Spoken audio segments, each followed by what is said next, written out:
Hello everyone and welcome back to MATHBOLTMASTER. আৰম্ভ কৰোঁ আমাৰ আজিৰ সেশনটো। তো আজিৰ সেশনটোত আমি কৰিম এটা প্ৰেক্টিস সেশন। আমি কৰিম পজিটিভ এণ্ড নেগেটিভ ফ্ৰেকশনৰ multiplication. So let us begin.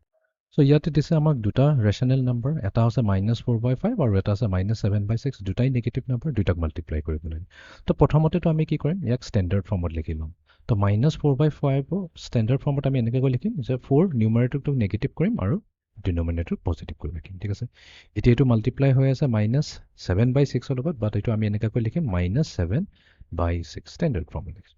এতিয়া আমি কি কৰিম, দুইটা নিউমাৰেটৰক মাল্টিপ্লাই কৰি দিম -4 × -7 আৰু ইফালে তলত দুইটা ডিনমিনেটৰকে মাল্টিপ্লাই কৰি দিম 5 × 6। এইটো দিব আমাক কি, -4 × -7 দিব আমাক +28 আৰু ইফালে দিব 5 × 6 আমাক কিমান দিব 30। বাট যিহেতু 28 and 30 দুটাই কি হৈছে, ইভেন নাম্বাৰ হৈছে, তাৰমানে কমন ফেক্টৰটো 2 থাকিবই। তো 2ৰে যদি আমি ডিভাইড কৰি দিওঁ বহুত নিউমাৰেটৰ এণ্ড ডিনমিনেটৰ, চ' 28 ডিভাইডেড বাই 2 দিব আমাক 14, 30 ডিভাইডেড বাই 2 আমাক দিব 15। তো তাৰমানে আমাৰ ফাইনেল আনচাৰ কি হৈ যাব 14/15। Okay, next question. চ' এবাৰ দিছে আমাক 5/3 মাল্টিপ্লাই টু -6/7। অ'কে, 5/3 টো পজিটিভ আছে, কোনো প্ৰব্লেম নাই। বাট ইয়াতে আমাক -6/7 দিছে। তো এইটোক আমি এনেকৈ লিখি ল'ম, -6 টো নিউমাৰেটৰ ৰাখিলোঁ, 7 টো পজিটিভ ৰাখিলোঁ। এতিয়া মাল্টিপ্লাই হৈ যাব, 5 মাল্টিপ্লাই হৈ যাব -6ৰ লগত আৰু 3 মাল্টিপ্লাই হৈ যাব 7ৰ লগত।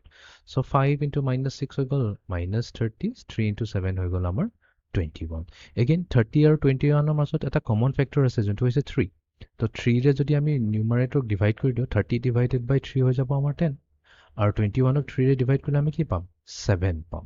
তো তাৰ মানে আমাৰ ফাইনেল আনচাৰ হ'ব -10/7।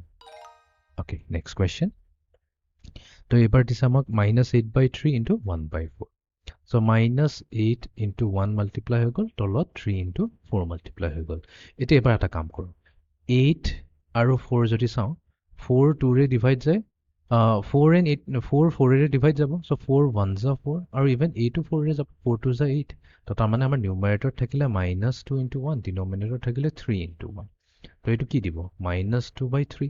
এনেকাকো আমি চিম্প্লিফাই কৰিব পাৰোঁ। তো আমি পাম -2/3। এতিয়া আমি যাওঁ ফাইনেল কুৱেশ্যনটোলৈ। 9/2 × 1/4। এইটো দুইটাই পজিটিভ, কোনো টেনশ্যন নাই। চ' 9 × 1 নিউমাৰেটৰ হ'ব, ডিনমিনেটৰ 2 × 4। তো তাৰমানে আমি পাম 9/8। তো আমাৰ ফাইনেল আনচাৰ হ'ব 9/8। অ'কে, তো এনেকুৱাকৈ আমি একেবাৰে ইজিলি এটা পজিটিভ আৰু এটা নেগেটিভ ফ্ৰেকশ্যন, বা যদি দুটাই পজিটিভ হ'ব বা দুটাই নেগেটিভ হয়, ইহঁতক আমি ইজিলি মাল্টিপ্লাই কৰিব পাৰিম। এইটো আছিলে আমাৰ আজিৰ ছেশ্যনটো। See you in the next session. Thank U.